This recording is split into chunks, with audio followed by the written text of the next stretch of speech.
இன்றைய செய்தியினுடைய தலைப்பு, உன் கூழாங்கல்லை எடு. ஏலா பள்ளத்தாக்கு, அதிலே 2 படைகள், நிலை குலைந்த இஸ்ரவேல் படையும் அதன் தலைவனாகிய சவுலும், அடுத்தது ஆரவார பெலிஸ்தியரும் அதன் தலைவனுமாகிய கோலியத்தும். இவ்விதமாக 2 படைகள் இருக்கின்றன.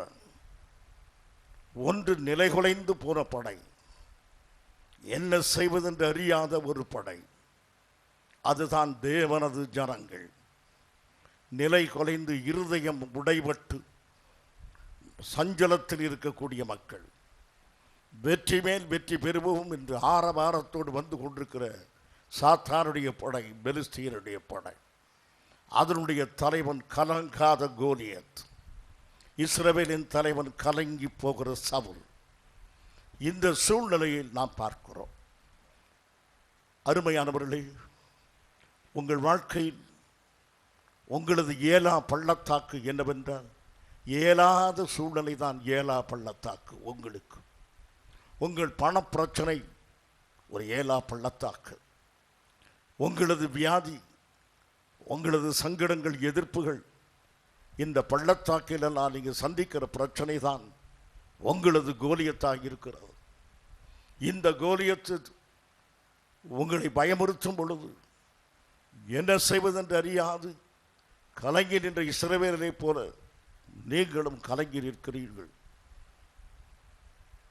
இந்த சமயத்தில் தான் அங்கு ஒரு வாலிபன் வந்து நிற்கிறான்.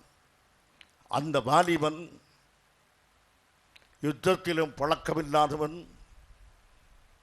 எந்த விதமான அனுபவம் இல்லாத ஒருவன். இந்த 2 படைகளுக்கும் மத்தியிலே வந்து நின்று இந்த கோலியத்தை எதிர்நோக்குகிறான்.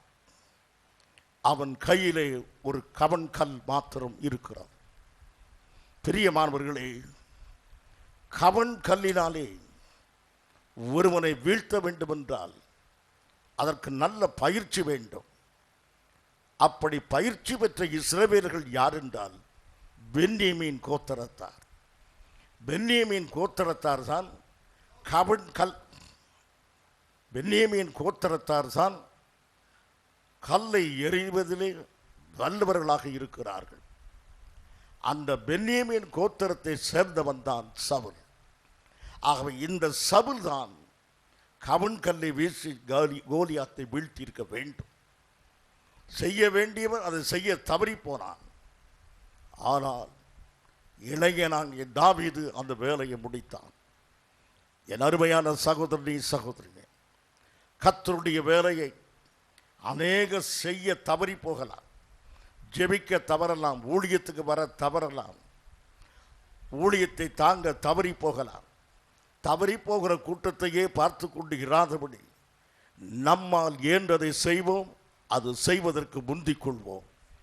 அப்படியே தாவீது தன்னால் இயன்றதை செய்யும்படியாக முன்னோக்கி வந்தான். தேவன் அவனுடைய பிரயாசத்தை ஆசீர்வதித்தார். பிரியமானவர்களே, பிரச்சனை இப்படி இருக்கிறது. 1 சாமுவேல் 17ஆம் அதிகாரம் 16ஆம் வசனம்.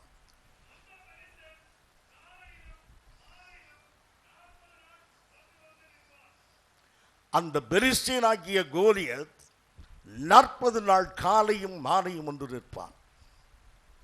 காலை பொழுது புலர்கிறது, மெல்ல கண்களை திறக்கிறீர்கள், உங்கள் கட்டிலருகே வந்து நிற்கிறது ராக்காலம் முழுவதும் உங்களோடு இருந்த பிரச்சனை. இந்த பண பிரச்சனையை நான் எப்படி சமாளிப்பேன்? இந்த குடும்ப பிரச்சனையை எப்படி சமாளிப்பேன்? என்னுடைய மகன், என்னுடைய மகளுடைய எதிர்காலத்தை குறித்த இந்த காரியத்தை நான் எப்படி சமாளிப்பேன்? என்னுடைய சரீரத்தை அச்சுறுத்தி கொண்டிருக்கின்ற வியாதியை நான் எப்படி சந்திப்பேன்? காலையிலேயே அவைகள் உங்களை சந்திக்க ஆரம்பித்து விட்டன. அதிகாலை கண் விழித்ததுமே பிரச்சனை முன்னால் வந்து நின்று உங்களை கவலைக்குள்ளாக்கும்படியாக இருக்கிறார். பகலெல்லாம் ஓடி முடிந்து பொழுது சாய்ந்து தலை சாய்த்து படுக்கலாம் என்று இருக்கிற வேளையில், சாயங்கால வேளையிலும் அதே பிரச்சனை இருந்து, உன் பிரச்சனை தீர்ந்ததா? இன்றைக்கும் பிரச்சனை தானே. இரவு படுக்கைக்கு போகிறாயே, இரவு உன் பிரச்சனை தீருமா? ராத்திரி வேளையில் இந்த பிரச்சனை கடுமையானால் என்ன செய்வாய்? காலையும் மாலையும் 40 நாள் வந்து நின்று ஒவ்வொரு நாளும் இஸ்ரவேலை கலங்க பண்ணின கோலியத் உங்கள் இதயத்தை கலங்க பண்ணும்படியாக காலையும் மாலையுமாக வந்து நின்று பிரச்சனையை சுட்டி காட்டி உங்கள் இதயத்தை கலங்க பண்ணி கொண்டே இருக்குமானால் கர்த்தர் உங்களுக்கு இன்றைக்கு விடை தருவார். தேவன் நிச்சயமாகவே உங்களை விடுவிக்கிற தேவனாய் இருக்கிறார். சஞ்சல பள்ளத்தாக்கி நடக்கிற என் சகோதரியே, கவலை பள்ளத்தாக்கி நடக்கிற என் சகோதரனே, கர்த்தர் உங்களுக்கு அனுகூலமாக இருந்து காரியங்களில் வெற்றி பெற உங்களுக்கு உதவி செய்வார். ஆகவே இந்த வேளையில் தாவீதை பார்ப்போம். 1 சாமுவேல் 17ஆம் அதிகாரம் 40ஆம் வசனம்.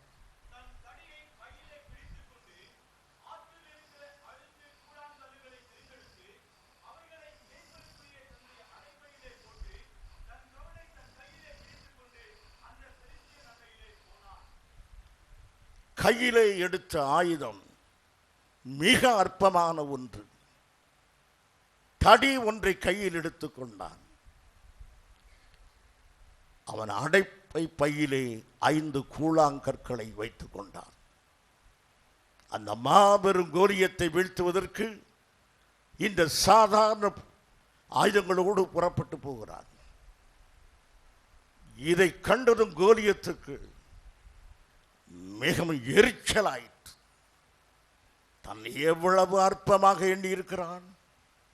ஒரு தடியை எடுத்துக்கொண்டு இவ்வளவு ஆயுதங்களை கொண்டிருந்த என்னை எதிர்ப்பதற்கு சாதாரண தடி ஒன்றை எடுத்துக்கொண்டு வருகிறான். அந்த ஆத்திரத்திலே அவன் கேட்கிறான் 43ஆம் வசனத்தில்,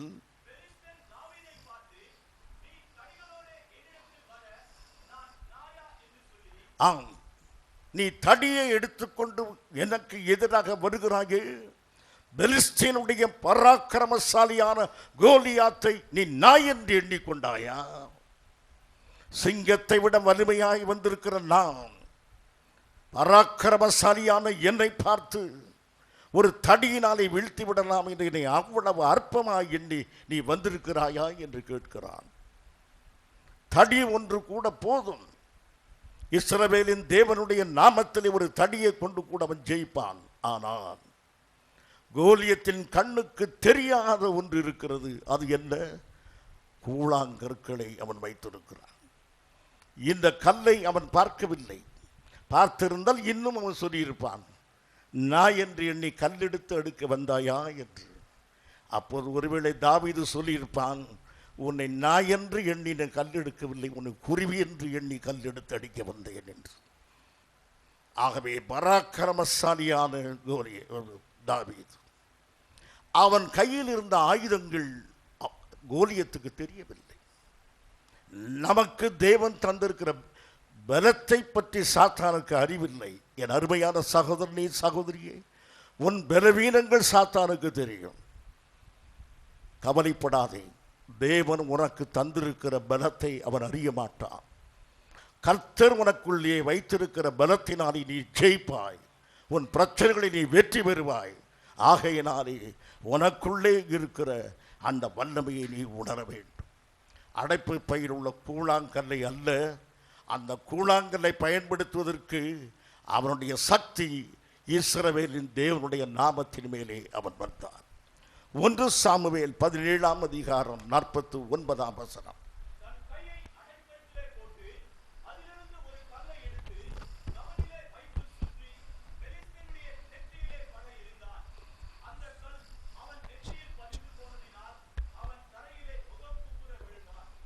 இவ்வளவு பெரிய பராக்கிரமசாலியை ஆற்றில் உள்ள ஒரு கூழாங்கல்லினாலே வீழ்த்தினான். அவன் விழுந்து போனான். ஒரே ஒரு கல் அது நிச்சயமாக அவனை தாக்கும். அவனை பார்த்து கேட்கிறார்கள், இந்த ஒரு கல் இவ்வளவு பெரிய பராக்கிரமசாலியை வீழ்த்தி விடுமா? அவன் எவ்வளவு பெரியவன்? அவன் எவ்வளவு பெரியவனாய் அகலமுள்ளவனாய் இருப்பதனாலே இந்த கல் நிச்சயமாய் அவன் மீது படும். அவன் ஒல்லியாக இருந்தால் படாது.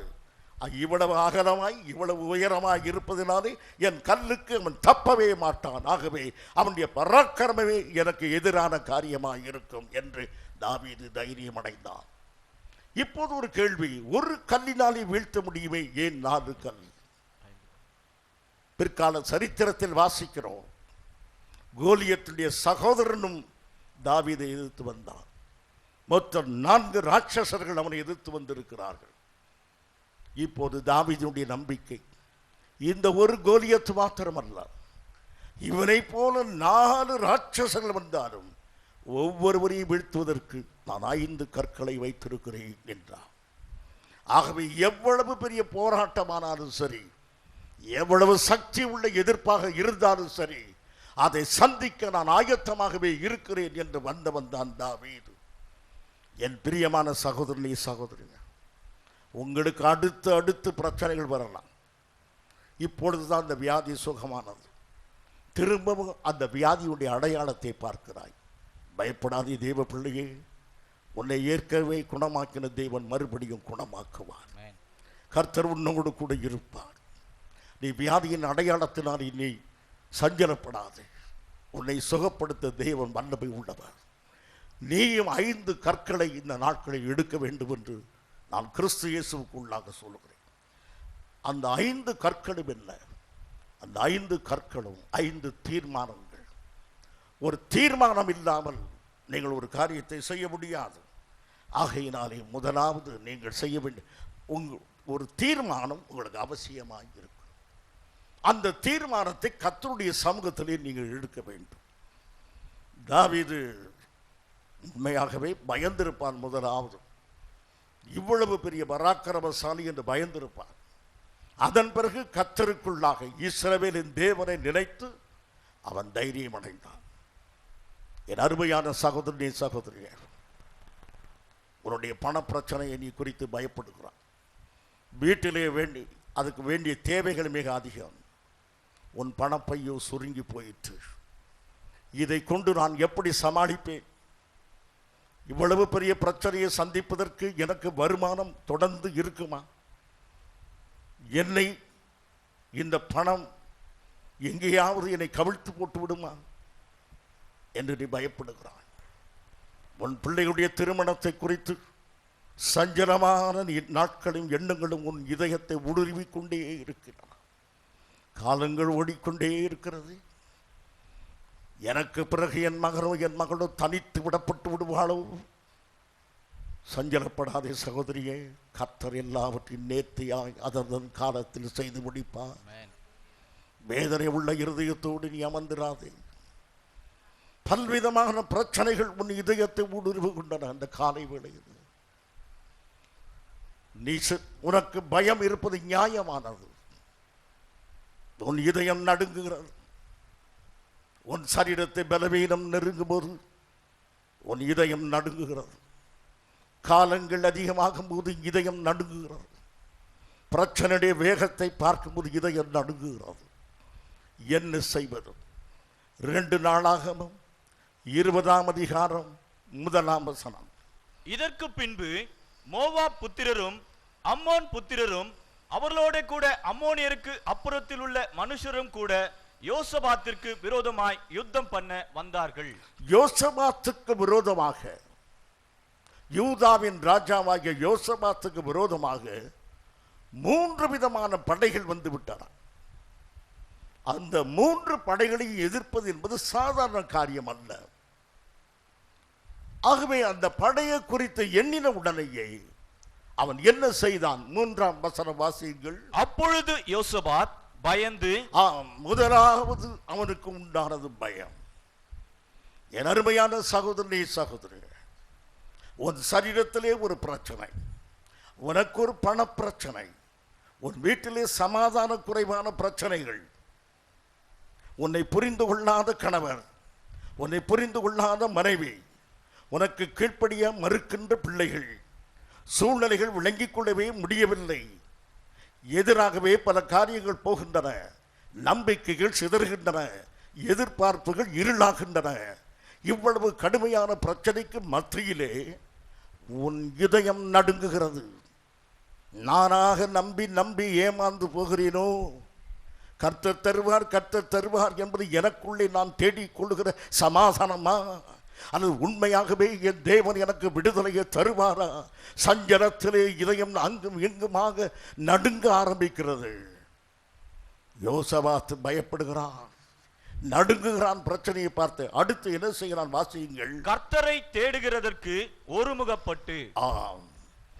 பயந்தது நியாயம், பயத்திலே நீடிக்கவில்லை. அடுத்ததாக கர்த்தரை தேடினான். என் பிரியமான தேவ பிள்ளையே, இந்த நாளிலே ஆராதனை முடிந்து வீட்டுக்கு போன பிறகு உங்கள் ஆழமான பிரச்சனைக்கு ஒரு பதிலை காண்பதற்கு நீங்கள் முழங்காலில் நின்று, என் ஆண்டவரே, இந்த பிரச்சனைக்கு எனக்கு ஒரு பதில் சொல்லும் தகப்பனே, இதற்கு எனக்கு ஒரு பதில் தேவை தகப்பனே, நீ மௌனமாக இராதீயம். பகலிலே கூப்பிடுகிறேன், பதிலில்லை. இரவிலே கூப்பிடுகிறேன், உத்தரவில்லை. என் தகப்பனே, என் ராஜாவே, எனக்கு ஒரு பதில் தாரும் என்று தேவ சமூகத்திலே கண்ணீர் விட்டு ஜெபம் பண்ணுங்கள். தேவன் மௌனமாயிரார். நிச்சயமாகவே உங்களுக்கு பதில் தருவார். யோசபாத்துக்கு கர்த்தர் பதில் கொடுத்தார், இந்த யுத்தம் கர்த்தருடையது என்று. ஆகவே அருமையானவர்களே, நீங்களும் தாவீதும் கர்த்தரை தேடினான், யோசபாத்தும் கர்த்தரை தேடினான். இப்போது கர்த்தரை தேடின தாவீது எடுத்த முதல் கல் என்ன? அந்த முதல் கல் கடந்த கால நினைவுகள், the past memories. கடந்த கால நினைவுகளை அவன் கையில் எடுத்தான். ஆம் பிரியமானவர்களே, கடந்த காலம் என்பது செல்லாமற் போய்விட்ட காசு அல்ல, அதற்கு இன்றைக்கும் விலை உண்டு. தாவீது கடந்த காலத்தை எண்ணி பார்த்தான். கோலியத்து எதிரே வந்து நிற்கும்போது அவனுடைய சிந்தனை பின்னோக்கி சென்றது. அவன் இதயம் ஒரு கூழாங்கல்லை எடுத்தது. அது என்ன? கடந்த காலத்தை குறித்த ஒரு நிகழ்வு, அதை குறித்த ஒரு சிந்தனை. அது என்ன? 1 சாமுவேல் 17ஆம் அதிகாரம் 34. தாவீது சவுலை பார்த்து, உம்முடைய அடியான் என் தகப்பனுடைய ஆடுகளை மேய்த்து கொண்டிருக்கிற பொழுது ஒரு விசை ஒரு சிங்கமும் ஒரு விசை ஒரு கரடியும் வந்து மந்தையில் இருக்கிற ஒரு ஆட்டை பிடித்து கொண்டது. நான் அதை தொடர்ந்து போய் அதை அடித்து அதை அதன் வாய்க்கு தப்புவித்தேன். அது என்மேல் பாய்ந்த போது நான் அதன் தாடியை பிடித்து அதை அடித்து கொன்று போட்டேன். அந்த சிங்கத்தையும் அந்த கரடியையும் உம்முடைய அடியானாகிய நான் கொன்றேன். விருத்த சேதனம் இல்லாத இந்த பெலிஸ்தியனும் அவைகளில் ஒன்றை போல இருப்பான்.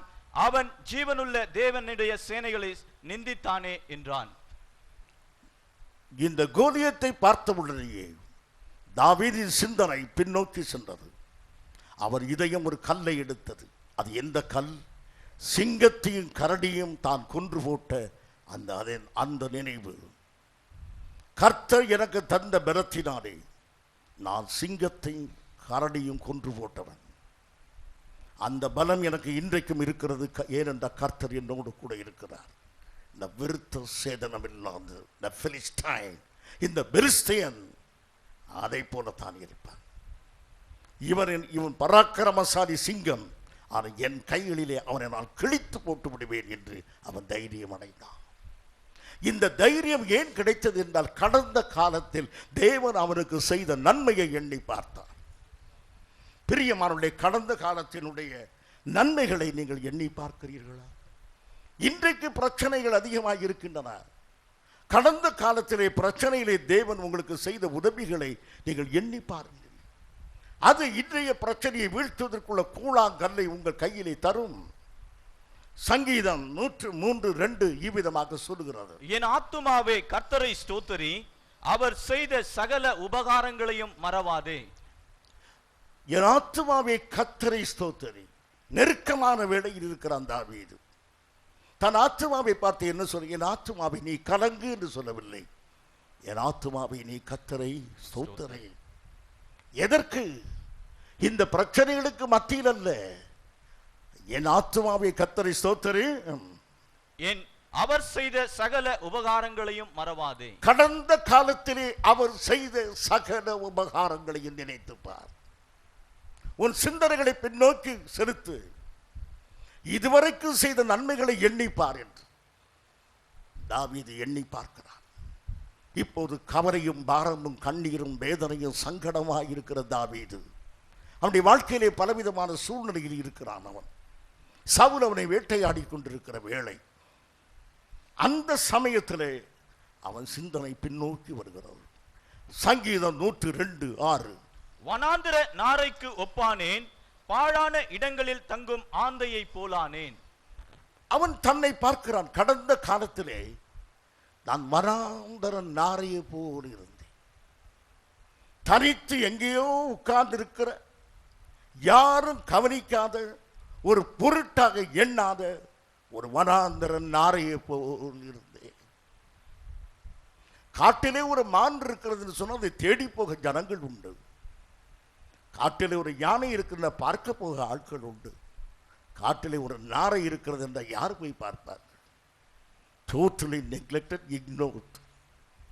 அற்பமாக எண்ணப்படுகிற ஒரு மனிதனாக வனாந்தரத்தின் நாரையை போல நான் இருந்தேன்.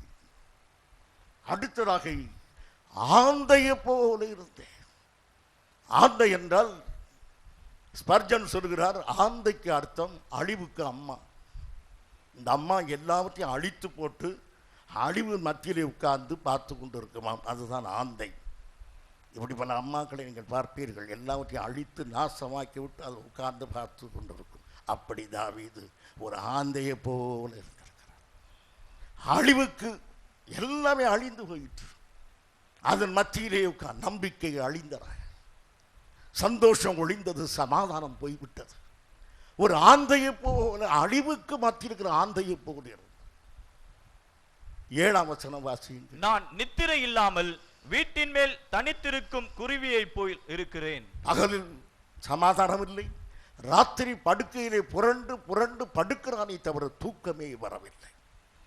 நித்திரை இல்லாமல் தனித்திருக்கிற குருவியை போல, நாரையை போல, ஆந்தையை போல, குருவியை போல அவன் இருந்தான். பிரியமானவர்களே, இதுதான் அவனுடைய நினைவுகள், கடந்த கால நினைவுகள். இப்போதெல்லாம் கர்த்தர் அவனோடு கூட இருந்தார். அவன் தனித்திருக்கும் போது கூட இருந்த கர்த்தர், வனாந்தர நாரையை போல இருக்கும்போது ஜனங்கள் தேடி வராவிட்டாலும் கர்த்தர் என்னை தேடி வந்தார் என்கிற நினைவு. அழிவுக்கு மத்தியிலே நான் இருந்த போதிலும் என்னை அழியாமல் காக்கிற என் கர்த்தருடைய சமூகம், இத்தனையும் அவன் எண்ணி பார்த்தான். உடனே அவனுக்குள் ஒரு வேகம் பிறந்தது. அவன் புதிய பறவையானான். அந்த புதிய பறவை என்ன? சங்கீதம் 103:5. நன்மையினால் உன் வாயை திருப்தி ஆக்குகிறார், கழுகுக்கு சமமானதாய் உன் வயது திரும்ப வாழ வயதாகிறது. கழுகுக்கு சமமாய் உன் வயது வாழ வயதாகிறது. இப்படி ஆந்தையை போல, தனித்திருக்கிற குருவியை போல, நாரையை போல ஒடுங்கி அடங்கி இருந்த தாவீது கழுகை போல பறக்க ஆரம்பித்தார். ஆம் பிரியமானவர்களே, பல பிரச்சனையினாலே நீங்கள் முடங்கி அடங்கி இருந்த காலமாக இன்றைக்கு இருக்குமானால், நான் கர்த்தருடைய நாமத்திலே சொல்கிறேன், தேவனை ஸ்தோத்திரிக்கும் போது, கர்த்தர் செய்த நன்மைகளை நீங்கள் எண்ணும் போது கழுகை போல நீங்கள் பறப்பீர்கள். கழுகானது தன் பலவீனத்திலே தன்னுடைய தலைமுடி அத்தரையை இழந்து மொட்டையாக அமர்ந்திருக்கிற ஒரு பறவை தன் தலைமுடி முழுவதும் இழந்து போகும். சில வியாதிகளிலே உங்களுக்கு கொடுக்கப்படுகிற ட்ரீட்மெண்ட்னாலே தலைமுடி முழுவதுமே உதிர்ந்து ஒன்றுமே இல்லாத இந்த கழுகை போல அமர்ந்திருந்தாலும் நீங்கள் கழுகை போல மறுபடியும் எழுந்து பிரகாசிக்கும்படி கர்த்தர் உதவி செய்வார். ஆமென். அதுபோல எந்த பிரச்சனையிலும் உங்கள் வறுமையான கஷ்டமான நிலையிலிருந்து தேவ கரம் உங்களை தூக்கி எடுக்கும். நீங்களோ கோலியாத்தை போல இருக்கிற பிரச்சனைகளுக்கு கர்த்தரை நினைக்கிற நினைவாகிய கல்லை எடுத்துக்கொள்ளுங்கள். என் அவர் செய்த சகல உபகாரங்களை மறவாதே என்று அவ்விதமாக நாம் எடுத்துக்கொள்ள வேண்டும். அருமையானவர்களே, இவ்விதமாக தேவன் பழைய நினைவுகளை அவனுக்கு கொடுத்தார். என் பிரியமான சகோதரனே, நீங்கள் கடந்த காலத்தை எண்ணும்போது கர்த்தரை துதிக்கும்படியான எத்தனையோ சம்பவங்கள் இருக்கும் அல்லவா? அவைகளெல்லாம் எண்ணி பார்க்கிறீர்களா? பிரியமானவர்களே, நான் சில சமயத்தில் எண்ணி பார்ப்பேன். நான் 8வது வகுப்பில் படிக்கிற சிறு பையனாக இருக்கும் பொழுது ராமநாதபுரம் மாவட்டத்தில் ஒரு மலை மீது ஏறுகிற கூட்டத்தில் நானும் போய் சேர்ந்தேன். அங்கு ஏறும்போது கால் இடறி அங்குள்ள ஒரு சுனையில் நான் விழுந்து விட்டேன். நான் விழுந்தது யாருக்கும் தெரியாது. ஆனால் இன்னொரு திரும்ப உள்ளே விழுந்து விட்டார்.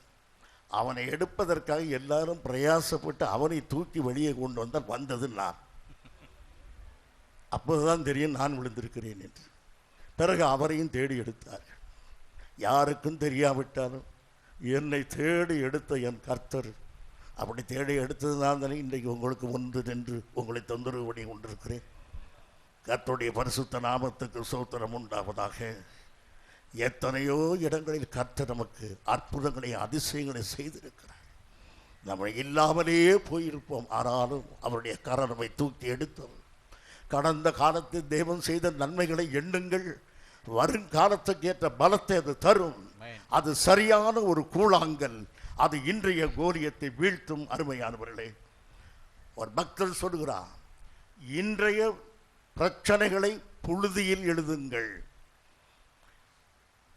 நேற்றைய வெற்றிகளை கல்லில் எழுதுங்கள். இன்றைய பிரச்சனைகளை எல்லாம் புழுதியில் எழுதுங்கள், நேற்றைய வெற்றியை கல்லில் எழுதுங்கள்.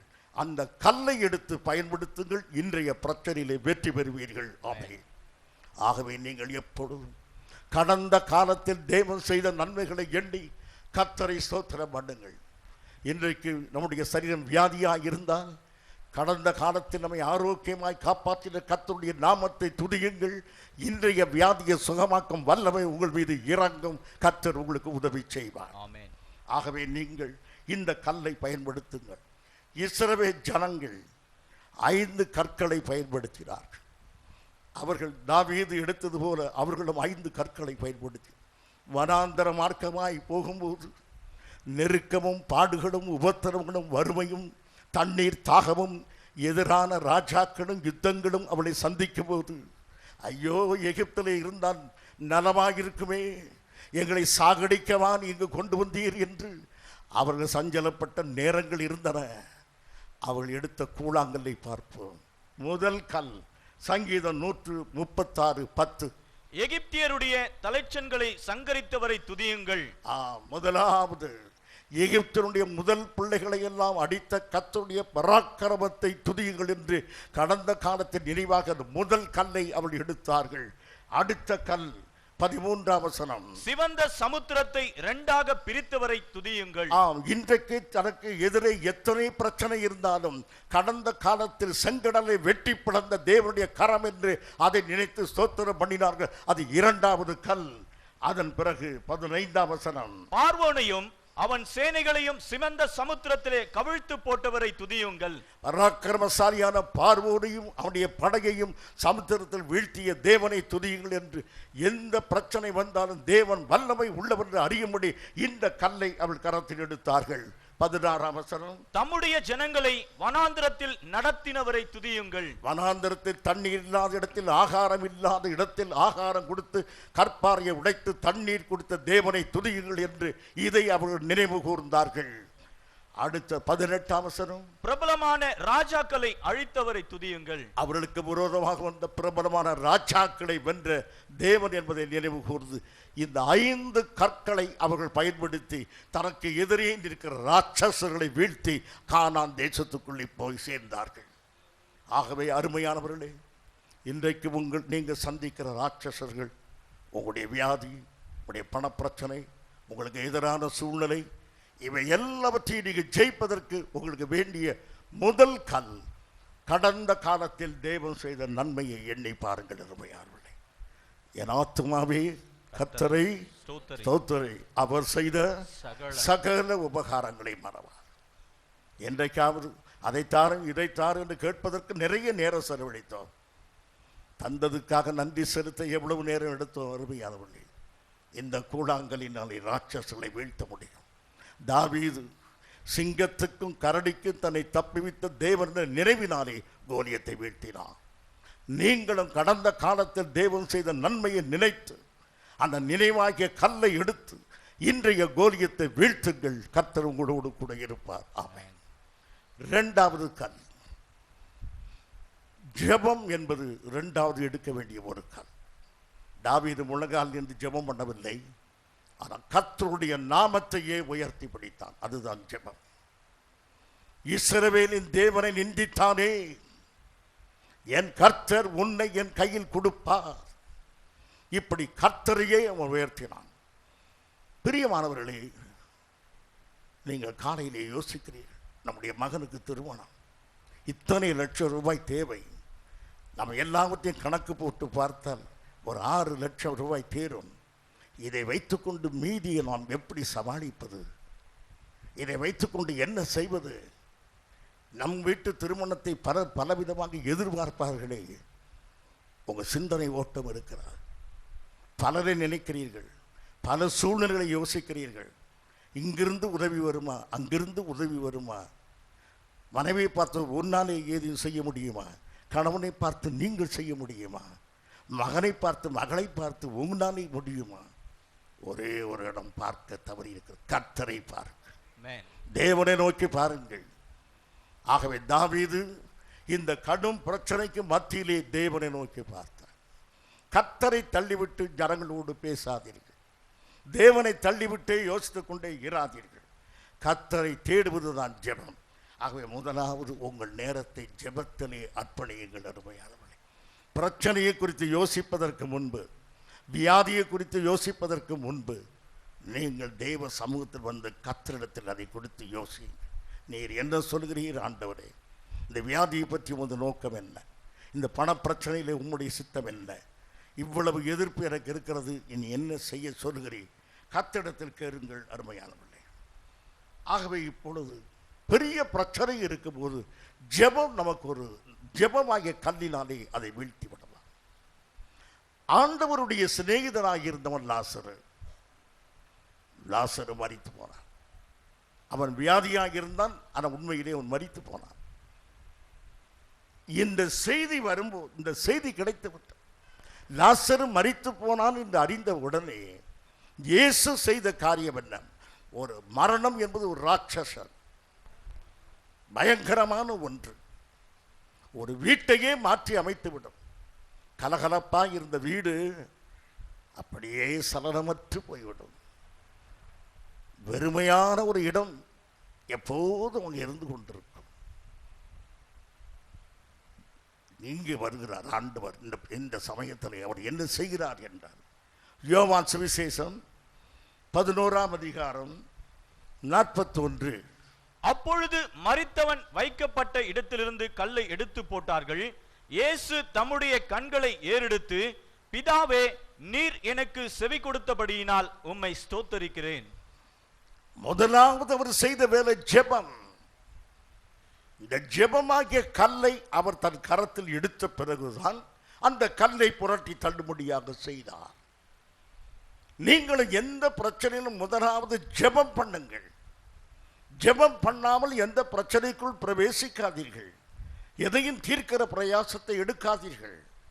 முதலாவது நீங்கள் ஆண்டவரே, மரணத்திலிருந்து லாசருவை எழுப்பக்கூடிய சக்தி, ஆற்றல் உடைய அவர் ஜெபம் பண்ணாமல் அதை செய்யவில்லை. ஆகவே நீங்களும் எப்போது ஜெபமாகிய கல்லை உங்கள் கையில் வைத்திருங்கள். கோலியத்தாகிய பிரச்சனையை வீழ்த்துவதற்கு சரியான அனுபவம் உள்ள ஒரு கல் ஜெபம். எபேசியர் 6ஆம் அதிகாரம் 18ஆம் வசனம் இவ்விதமாக சொல்லுகிறது.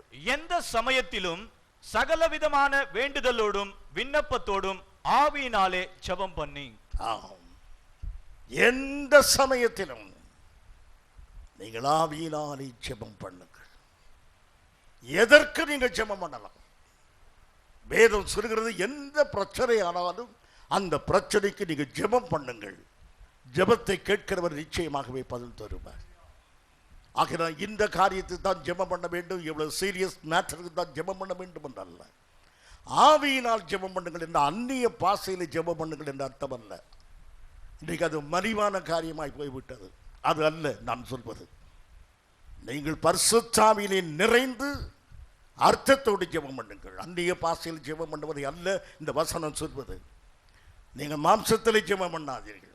ஐயோ இப்படி இருக்கிறது, கோலியத்து பயமுறுத்துகிறானே, 6 அடி உயரம் இருக்கிறானே, ஈட்டி என்னை பார்த்த உடனே நடுங்கிறது என்று ஜெபம் பண்ணாதபடி ஆவியிலே நிறைந்து, என் கர்த்தாவே இவன் பெரியவன், ஆனால் என் இயேசு இவனை விட பெரியவர், நீர் எனக்கு தந்திருக்கிற விசுவாசத்தினால் இவரை சந்திப்பேன். இதுதான் ஆவியினாலே உண்டான ஜெபம். ஆகவே பிரச்சனைகளை நீங்கள் மாம்ச கண்ணால் பார்க்காதபடி ஆவியின் கண்களால் பார்த்து, இந்த பிரச்சனைகளை நான் ஜெயிப்பேன் என்று நீ ஒரு விசுவாசத்தை இன்றைக்கு எடுக்க வேண்டும். அருமையானவர்களே, அந்த ஜெபம் அவனுக்கு அவ்வளவு தைரியத்தை கொடுத்தது. எந்த ஜெபம்? கர்த்தருடைய நாமத்தை அவன் எண்ணி பார்த்தான். இஸ்ரவேலின் தேவனுடைய நாமத்தை எண்ணின உடனேயே அவனுடைய உள்ளத்திலே அவ்வளவு தைரியம், அவ்வளவு வீரம், அவ்வளவு நம்பிக்கை அவனுக்கு பிறந்தது. சங்கீதம் 59:16 இப்படி சொல்லுகிறார், நானோ உம்முடைய வல்லமையை பாடி காலையிலே உம்முடைய கிருபையை மகிழ்ச்சியோடே புகழுவேன். எனக்கு நெருக்கம் உண்டான நாளிலே நீர் எனக்கு நிறுத்தி அழகாய் வாசிங்கள். நானோ உம்முடைய வல்லமையை பாடி காலையிலே உம்முடைய கிருபையை மகிழ்ச்சியோடே புகழுவேன். காலையில் எழுந்ததும் பிரச்சனையை கர்த்தருடைய பிள்ளை பேச மாட்டான். காலையில் எழுந்த உடனே, ஆண்டவரே இன்னைக்கு என்ன டிஃபன் இருக்குன்னு தெரியலையே, என் மனைவி இதை மறந்து போயிருப்பாளோ, அவளுக்கு நினைவூட்டும் தேவனே, அதல்ல பிரச்சனை. நேற்று இரவு எனக்கு நல்ல தூக்கத்தை கொடுத்தீரே, அதற்கு நன்றி. இன்று காலை உயிரோடு என்னை எழுப்பினீரே, அதற்கு சோத்திரம். ஆகவே காலையில் எழுந்ததும் தேவனுடைய கிருபையை பற்றி கொள்ள வேண்டும். அதுதான் நாளை சந்திக்கிற பலத்தை தரும். பிரச்சனை நம்மை சந்திக்கட்டும். நம் கட்டிலருகே பிரச்சனை வந்து நிற்கும். நாம் கண் விழித்து பார்க்க வேண்டியது பிரச்சனை அல்ல, தேவ கிருபையை பாருங்கள். அவன் கண் விழித்து தேவ கிருபையை பார்த்தான், பிரச்சனையை பார்க்கவில்லை. அருமையான வழி. இவனுக்கு ஒரு காலை வேளை, துன்மார்க்கருக்கு ஒரு சாயங்கால வேளை இருக்கிறது. 14ஆம் வசனத்தை வாசியுங்கள்.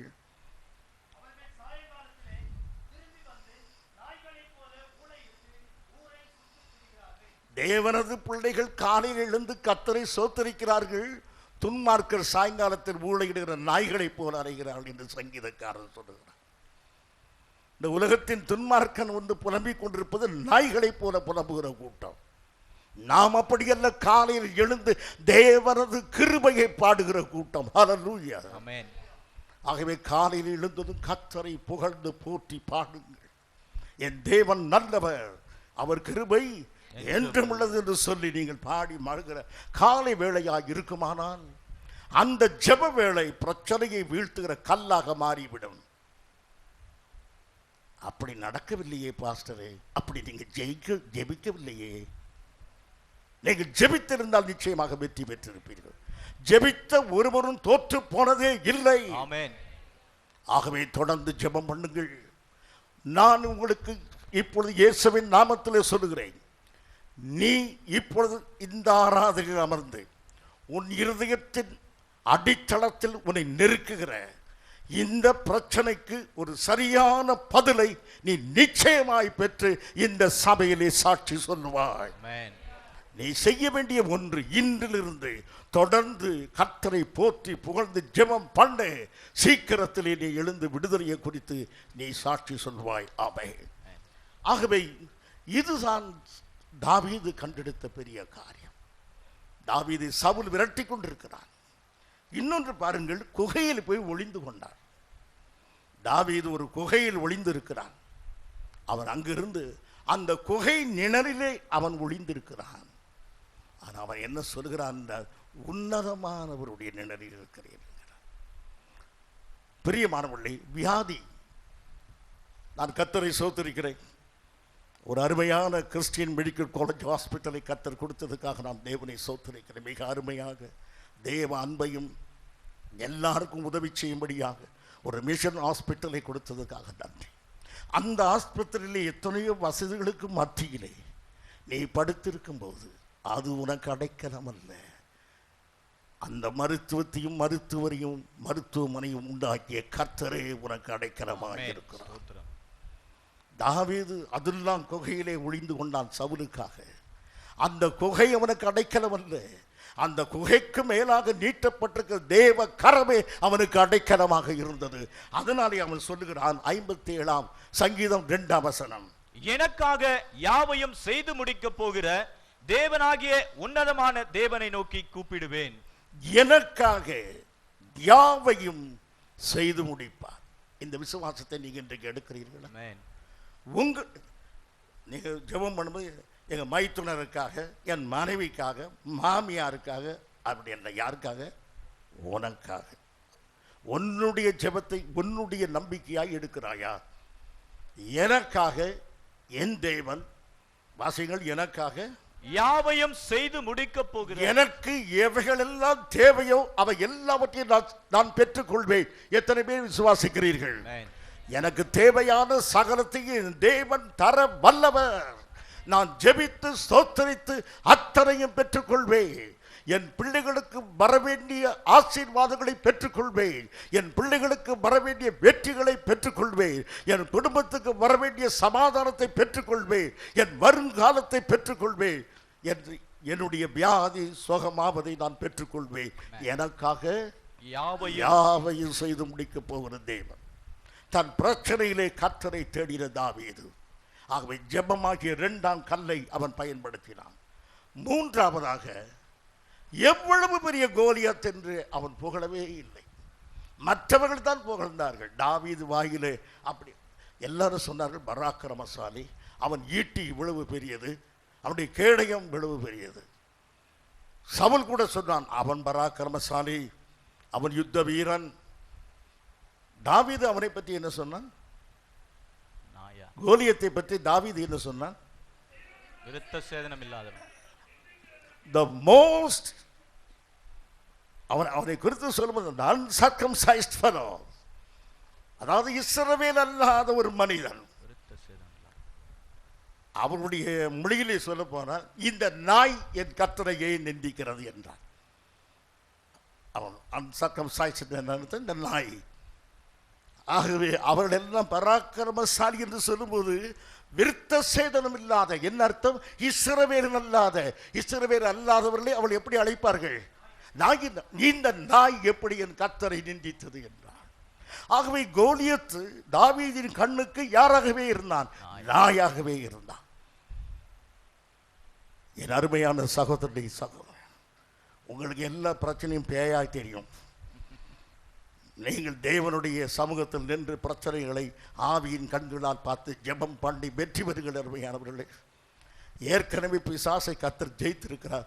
நீங்கள் செய்ய வேண்டிய வேலை துரத்த வேண்டிய ஒன்றுதான். பிசாசை நீங்கள் ஜெயிக்க வேண்டாம். ரெசிஸ்ட் தி டெவில், அவனை எதிர்த்து நிற்க வேண்டிய காரியம் மாத்திரம்.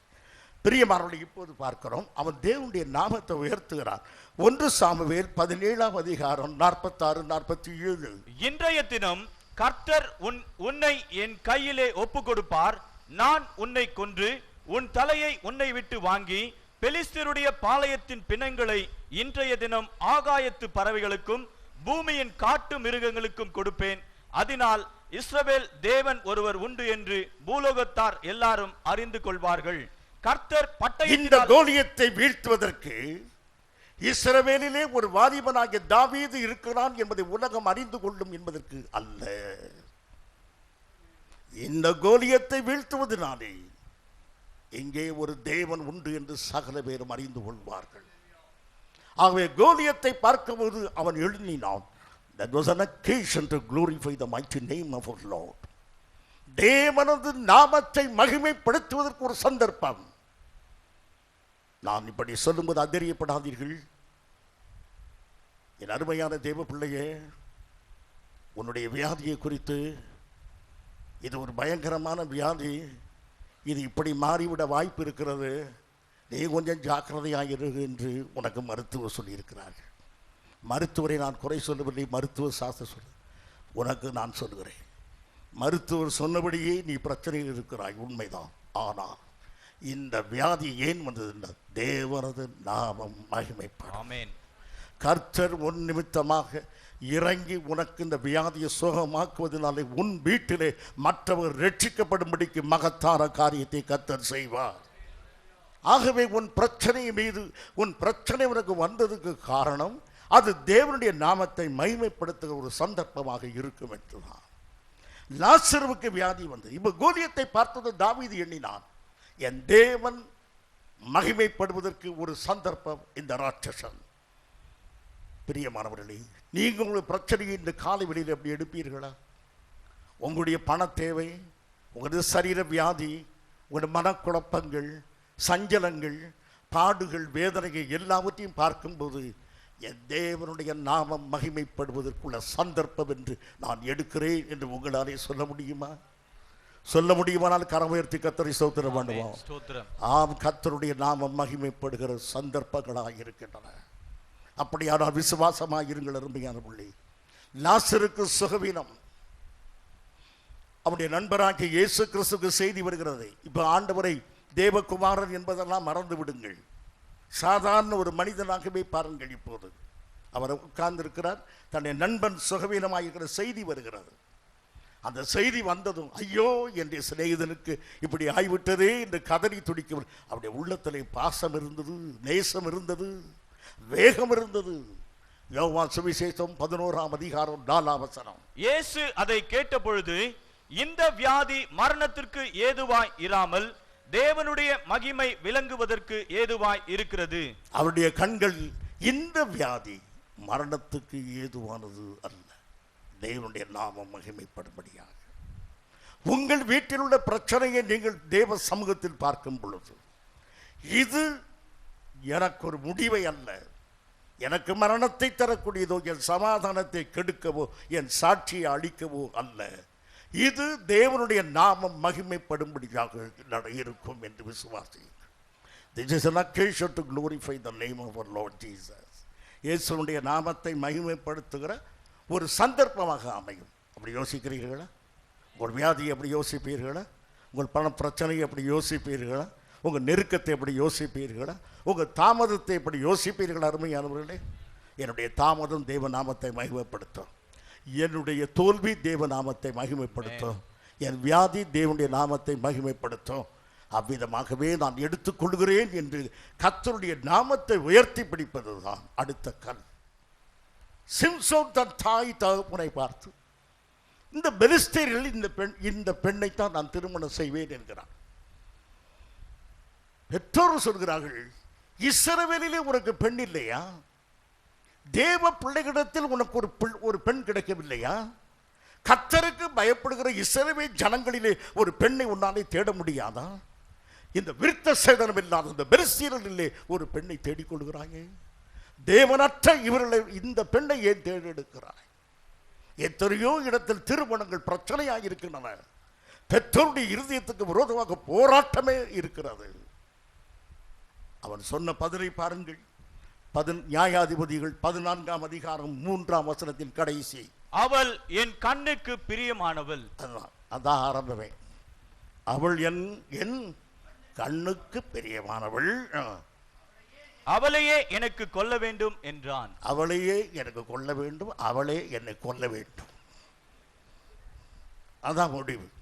நான் அவளையே கொல்லுவேன், அவளே என்னை கொல்லுவேன். பெற்றோருக்கு விரோதமாக. அருமையானவர்களே, சரி, இப்போ எதற்கு இதை சொல்ல வருகிறேன் என்றால், அடுத்த வசனம் ஒரு ரகசியத்தை சொல்கிறது. வாசியுங்கள். அவன் பெலிஸ்தியரிடத்தில் குற்றம் பிடிக்க முகாந்திரம் உண்டாகும்படி இது கர்த்தரின் செயல் என்று அவன் தாயும் தகப்பனும் அறியாதிருந்தார்கள். கர்த்தரே இந்த காரியத்தை அனுமதித்து விட்டார். அவனை போய் காதலிக்க சொல்லவில்லை, கர்த்தரே இதை அனுமதித்தார். ஏனென்றால் தன்னுடைய நோக்கம் ஒன்று நிறைவேறுவதற்கு அதை அனுமதித்தார். பெற்றோர்களே, உங்கள் பிள்ளையுடைய காரியங்கள் சில விளங்காமல் இருப்பதனாலே சோர்ந்து போகாதீர்கள். அதிலும் கர்த்தர் கிரியை செய்வார். நீங்கள் ஜெபம் பண்ணுங்கள் உங்கள் பிள்ளைகளுக்காக. நீங்கள் விளங்கிக் கொள்ளாத ஒரு ரகசியம் அங்கு இருக்கும், கர்த்தர் அதை பயன்படுத்துவாராக. நானே சோர்ந்து போக வேண்டாம். சிம்சோனுடைய வாழ்க்கையிலே தேவன் அவருடைய காரியத்தை பயன்படுத்தினார். உங்களுடைய வாழ்க்கையிலும் அதுபோல நான் சொல்லவில்லை, நான் உங்களுக்கு ஒரு குறிப்பு மாத்திரம் சொல்கிறேன். உங்கள் பிள்ளைகள் இவ்விதமாக உங்களுக்கு புரிந்து கொள்ள முடியாத ஒரு வாழ்க்கையை உருவாக்கினால் அதையும் கர்த்தர் தலையிட்டு நன்மையாக செய்ய வல்லவராயிருக்கிறார். ஆகவே சோர்ந்து போய் விடாதீர்கள். நீங்கள் செய்ய வேண்டிய காரியம், கர்த்தரை தேடுங்கள். கர்த்தருடைய செயல் மீது நம்பிக்கை வையுங்கள். அந்த கல்லை எடுங்கள், எல்லா பிரச்சனையும் தீர்ந்துவிடும். நாலாவதாக, தேவனை பற்றிய ஒரு வைராக்கியம் இருக்க வேண்டும். இஸ்ரவேலில் எல்லாரும் கலங்கி தவித்து போனார்கள். ஒரே ஒருவன் மாத்திரம்தான் கர்த்தரை குறித்து வைராக்கியமாக இருந்தான். எல்லாருக்கும் விசுவாசம் இருந்தது, இவனுக்கு வைராக்கியம் அதிகம். 1 சாமுவேல் 17ஆம் அதிகாரம் 48ஆம் வசனம். அப்பொழுது அந்த பெலிஸ்தன் எழும்பி தாவீதுக்கு எதிராக கிட்டி வருகையில் தாவீது தீவிரமாய் அந்த சேனைக்கும் அந்த பெலிஸ்தனுக்கும் எதிராக ஓடி கையில் கவன்கல்லை எடுத்துக்கொண்டு நேர எதிராக ஓடினான். அவனை சந்திப்பதற்கு ஓடி போனான். பிரியமானவர்களே, பயந்து ஓடி போகிற கூட்டத்திலே அந்த பெலிஸ்தனை எதிர்த்து போகிற ஒருவர் மாத்திரமே. நீங்களும் அருமையானவர்களே, நான் உங்களுக்கு சொல்கிற கருத்தை நீங்கள் ஏற்றுக்கொள்வீர்களோ என்னவோ, உங்கள் சரீரத்தில் வியாதிகள் இருக்கின்றன. கேன்சர் வியாதிக்குள்ள அடையாளம் போல தெரிகிறது. இது டைபாய்டுக்குள்ள அடையாளம் போல் தெரிகிறது. இது நிமோனியாவின் அடையாளமாய் தெரிகிறது. அடையாளங்களாகி நீங்கள் பார்க்கிற சில காரியத்தை எண்ணும்போது நான் பக்தன் வாட்ச்மேன் நீயினுடைய வார்த்தைகளை உங்களுக்கு சொல்ல விரும்புகிறேன். Resist the signs in the power of the resurrection of Jesus. இயேசு கிறிஸ்துடைய உயிர்த்தெழுந்த வல்லமையில் இந்த அடையாளங்களை எதிர்த்து நில்லுங்கள். எனக்கு அந்த பக்தனுடைய வார்த்தைகள் எனக்கு மிக ஆசீர்வாதமாய். ஆகவே அருமையா, முதலாவது எதிர்த்து நில்லுங்கள். அவர் சொல்லுகிறார், I won't accept this. இந்த சரீரம் என் கர்த்தருடையது. இந்த சரீரம் மீட்கப்பட்ட சரீரம். இந்த சரீரத்திலே நான் இந்த வியாதியை நான் அனுமதிக்கிறது இல்லை என்றால் மனதைரியத்தில் அல்ல. In the name of Jesus I resist this sign என்று சொல்லுகிறார். இப்போது இன்னொன்று, ஆகவே கோலியத் அங்கு போய் நின்று அந்த ஈட்டி எவ்வளவு நீளம், அது எவ்வளவு கூர்மை, அது எத்தனை எடை எல்லாம் கேட்கல. அது அவசியமே இல்லை. உங்களுடைய வியாதிக்கு ஜெபம் பண்ணும்போது அது என்ன கட்டி, பெனைனா மெலிக்னன்ட்டா அல்லது கேன்சரில் இது என்ன டைப்பு, இந்த டைப்பெல்லாம் நமக்கு தேவையில்லை, ஜெபம் பண்ணால் போதும். இதெல்லாம் மெடிக்கல் ஃபீல்டுக்கு அவசியம். என்ன ஜுரம்னு தெரியாமல் பிறகு கண்டதெல்லாம் தின்னு இன்னொரு வியாதி வந்துடக்கூடாது. ஆனால் டைஃபாய்டா அது என்னன்னு தெரியணும் கண்டிப்பாக. எதற்கு? உலக பிரகாரமான மற்ற காரியம். ஆனால் ஜெபம் பண்ணுவதற்கு என்ன டைப்பில் இருந்தால் ஆண்டவருக்கு இந்த டைப்பில் ஜெபம் பண்ணு, டைஃபாய்டுக்கு உட்காந்து ஜெபம் பண்ணு சொல்லிக் கொடுக்குற ஆட்கள்லாம் இருக்கிறாங்க. இன்றைக்கு உனக்கு நிமோனியா வந்துட்டுனா படுத்துக்கிட்டே ஜெபம் பண்ணு, நீ நடந்துக்கிட்டு ஜெபம் பண்ணு. அந்த முறைகள் அல்ல. எந்த வியாதியாக இருந்தாலும் ஜெபம் பண்ணு, கர்த்தர் சுகம் தருவார். ஆமென். அது என்ன டைப்பு எப்படி ஒன்றும் தேவையே இல்லை ஜெபத்துக்கு. மற்ற காரியங்களுக்கு அந்த வியாதியை பற்றி நமக்கு விவரங்கள் எல்லாம் தேவை. கோலியத்தினுடைய ஆயுதங்கள் ஒன்றை குறித்து அவன் விசாரிக்கவே இல்லை. இந்த கோலியத்து விழுவான், அது மாத்திரம்தான். உங்களுடைய வியாதி எப்படி தன்மை உள்ளது, உங்கள் பணப்பிரச்சனை எவ்வளவு, உங்கள் கடன் எவ்வளவு, உங்களுடைய மன கிளேசங்கள் எதனா, இவை ஒன்றும் இப்போ தேவையில்லை. இவை எல்லாவற்றையும் ஜெயிப்பதற்கு ஒரே வழி, கர்த்தருடைய நாமத்திலே வைராக்கியம் எடுங்கள். என் கர்த்தர் இவை எல்லாவற்றிலிருந்து நிச்சயமாய் விடுதலை தருவார் என்று நீங்கள் ஆழமான விசுவாசத்தை எடுத்து தேவனுடைய நாமத்தை துதியுங்கள். கர்த்தர் உங்களுக்கு விடுதலையை தருவார். அருமையானவர்களே, 1 சாமுவேல் 17ஆம் அதிகாரம் 47ஆம் வசனம். கர்த்தர் பட்டயத்தினாலும் ஈட்டினாலும் ரட்சிக்கிறவர் அல்ல என்று இந்த ஜனக்கூட்டம் எல்லாம் அறிந்து கொள்ளும், யுத்தம் கர்த்தருடையது. ஆகவே அவன் தன்னுடைய முழு நம்பிக்கையும் கர்த்தர் மீது வைத்தான். அதை ஈட்டி எடுக்கக்கூடாது, யுத்தம் செய்யக்கூடாது என்பதல்ல தாவீதின். தாவீதை யுத்த வீரன், எப்போதும் அவன் யுத்தம் செய்கிறவன் தான். ஆனால் இந்த இடத்துல அவன் சொல்கிறான் யுத்தமே தேவையில்லை என்று. ஆகவே மருந்தே எடுக்கக்கூடாது, ஆஸ்பத்திரிக்கே போகக்கூடாது, கர்த்தரை சுகமாக்குவார் சொல்ல வரவில்லை. இந்த வியாதியை கர்த்தர் நான் சுகமாக்குவேன் என்று சொன்ன பிறகு மருத்துவமனை அவசியமில்லை, உனக்கு மருந்து அவசியமில்லை. கர்த்தர் என்ன சொல்கிறார் என்பதை மாத்திரம் கவனியுங்கள். ஆகவே இந்த யுத்தம் கர்த்தருடையது என்று எடுத்தார். உங்கள் வியாதி தேவனுடைய யுத்தமாக இருந்தால் நிச்சயமாகவே கர்த்தரை அதை சுகமாக்கி விடுவார். ஆகவே இந்த நாளிலே நீங்கள் கர்த்தரை துதித்து தேவனுடைய வைராக்கியத்தில் இருங்கள். கர்த்தர் நிச்சயமாய் வாய்க்க பண்ணுவார். நான் ஒரு பத்திரிகையில் வாசித்தேன், எனக்கு ஆச்சரியமாக இருந்தது. ஆனால் கிறிஸ்தவ பத்திரிகையில் ஒருவருக்கு 2 கால்களும் இல்லை. ஒருவர் வந்து சொல்லுகிறார், ஆண்டவர் உனக்கு சொல்கிறார் 2 கால்களும் உனக்கு கிடைக்கும் என்று. அவர் அதை விசுவாசித்து ஸ்தோத்தரித்து ஜெபம் பண்ணி கொண்டிருக்கிறார். ஒரு நாள் ஒரு குறிப்பிட்ட இடத்துக்கு போகும்போது அந்த பத்திரிகை இப்படி சொல்கிறது, இந்த 2 கால்களும் வளர்ந்து அவருக்கு முழுமையான கால்கள் கிடைத்தன என்று. இந்த செய்தி உண்மையாக இருக்குமானால், ஏனென்றால் எந்த அளவுக்கு இந்த செய்தி இல்லை, ஆனால் இதை செய்ய என் தேவன் வல்லமை உள்ளவர் என்பதை நான் விசுவாசிக்கிறேன். மரித்து போன லாசருவை எழுப்பவரும் இல்லாத நம்மை எல்லாம் இந்த உலகத்தில் உண்டாக்கிய தேவனாலே கால்களை உண்டாக்குவது பெரிய காரியம் அல்ல.